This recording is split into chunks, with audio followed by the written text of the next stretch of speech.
आज हम कुछ ऐसे हिडन जेम्स यानी कि लेसर नोन स्टॉक्स के बारे में बात करने वाले हैं जो अंडरवैल्यूड हैं और अपने बिजनेस के पोटेंशियल और स्टेबल ग्रोथ के कारण फ्यूचर में काफ़ी अच्छे रिटर्न्स दे सकते हैं। तो चलिए बिना देरी के शुरू करते हैं। सबसे पहला स्टॉक है बाल्मोर इन्वेस्टमेंट लिमिटेड, जो इंडियन गवर्नमेंट की एक सब्सिडरी कंपनी है। ये कंपनी मेनली इन्वेस्टमेंट्स और डिविडेंड्स पर फोकस करती है और काफ़ी कंजर्वेटिव इन्वेस्टमेंट अप्रोच फॉलो करती है। कंपनी का फोकस रिस्क फ्री इन्वेस्टमेंट्स और फाइनेंशियल स्टेबिलिटी पर है और इसके डिविडेंड्स भी कंसिस्टेंट हैं। बाल्मोर का पीई रेशियो 7 है और डिविडेंड यील्ड भी 7% है। कम डेट होने के साथ यह एक स्ट्रॉन्ग फाइनेंशियल फाउंडेशन पर काम कर रही है, जो लॉन्ग टर्म में इन्वेस्टर्स के लिए स्टेबिलिटी और ग्रोथ दोनों इंश्योर करता है। अगले स्टॉक पर आते हैं रुचिरा पेपर्स लिमिटेड। ये कंपनी मेनली पेपर प्रोडक्ट्स बनाती है, जैसे कि राइटिंग और प्रिंटिंग पेपर, जो एजुकेशन और कॉर्पोरेट सेक्टर्स में वाइडली यूज होते हैं। इसका पीई रेशियो सिर्फ 5 का है और डिविडेंड यील्ड 3.81% है। आरओसीई भी 24% तक है, जो कंपनी की एफिशिएंसी और मार्केट चैलेंजेस के बावजूद स्ट्रॉन्ग पोजीशन को दिखाता है।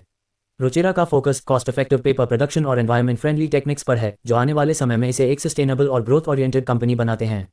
तीसरा स्टॉक है वरानियम क्लाउड लिमिटेड, जो एक टेक फोकस्ड कंपनी है। वरानियम का प्राइमरी फोकस डिजिटल मीडिया और ब्लॉकचेन टेक्नोलॉजी सर्विसेज पर है। यह मेनली डिजिटल ट्रांसफॉर्मेशन और सिक्योर डेटा सॉल्यूशंस प्रोवाइड करती है, जो रैपिडली ग्रोइंग डिजिटल इकोनॉमी के लिए काफ़ी सिग्निफिकेंट है। इसका पीई रेशियो सिर्फ 3 है और आरओसीई काफ़ी इंप्रेसिव 149% है। कंपनी की ग्रोथ इसके इनोवेटिव और यूनिक बिजनेस मॉडल से ड्रिवन है, जो डिजिटल मीडिया और ब्लॉकचेन जैसे हाई डिमांड सेगमेंट्स में एक्सपैंड कर रहा है। अगर यह ट्रेंड्स को कैप्चर करने में सक्सेसफुल होती है तो यह कंपनी फ्यूचर में काफ़ी प्रॉमिसिंग रिटर्न्स दे सकती है। अब चलते हैं आंध्र पेपर लिमिटेड पर, जो कि पेपर और पैकेजिंग प्रोडक्ट्स बनाती है। ये कंपनी मेनली प्रिंटिंग और इंडस्ट्रियल पैकेजिंग के लिए पेपर प्रोडक्ट्स सप्लाई करती है और यह सेक्टर हमेशा डिमांड में रहता है।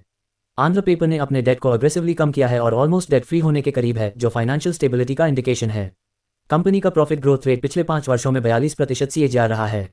कंपनी एनवायरमेंट फ्रेंडली और कॉस्ट इफेक्टिव मैन्युफैक्चरिंग पर फोकस करती है, जो आज के एनवायरमेंट कॉन्शियस मार्केट में काफ़ी बेनिफिशियल है।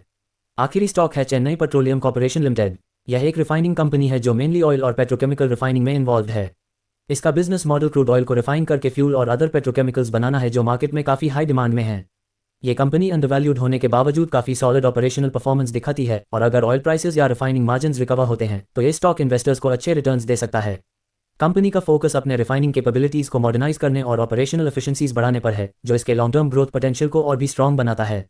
तो दोस्तों, ये थे कुछ अंडरवैल्यूड स्टॉक्स जो अपने यूनिक बिजनेस मॉडल्स और फाइनेंशियल स्टेबिलिटी के साथ ग्रोथ पोटेंशियल रखते हैं। लेकिन स्टॉक मार्केट में हमेशा रिस्क होते हैं, इसलिए अपना रिसर्च जरूर करें या किसी फाइनेंशियल एक्सपर्ट से कंसल्ट करें।